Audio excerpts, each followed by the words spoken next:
It's funny, being a Christian and working in journalism, I often wonder sort of what are the overlaps between my desire to serve people and my day-to-day need to put out a product.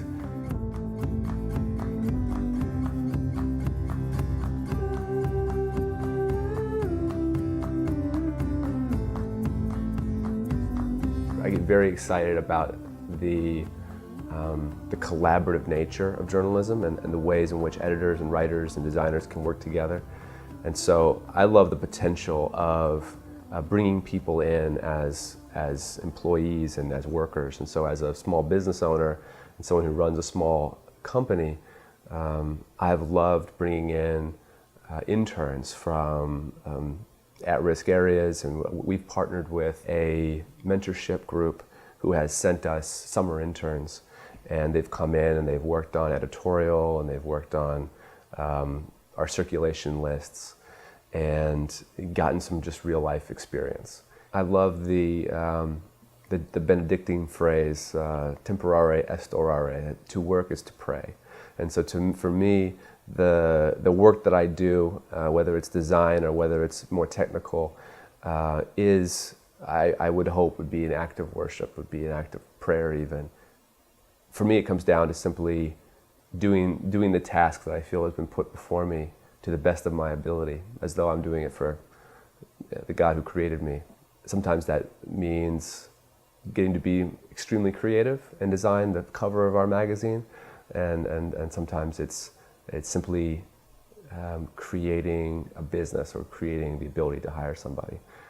My work is my life in the sense that if I've been designed to be creative, if I've been designed to do this kind of work, then that needs to be part of the way that I interact with Laura and part of the way I interact with Theo as well. And if it's just demarcated at work and I come home and I've left all of that creative energy at work, then I'm missing out. It is definitely difficult in this modern context to figure out how my faith is going to fuel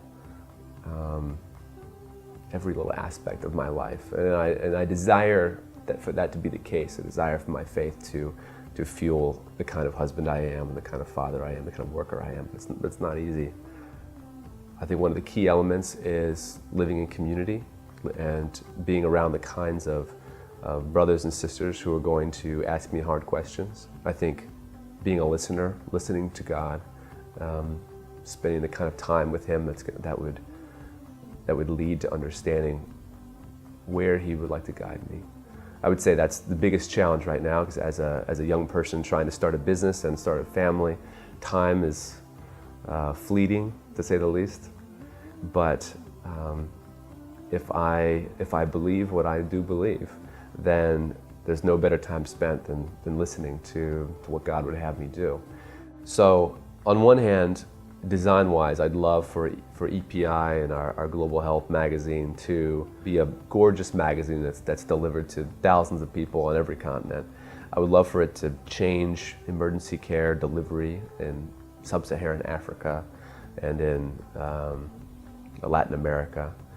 But then I have very simple hopes that we would develop an office here in Brooklyn that was a blessing to workers and to young people who are interested in design and interested in writing, and that I would learn how to manage them well.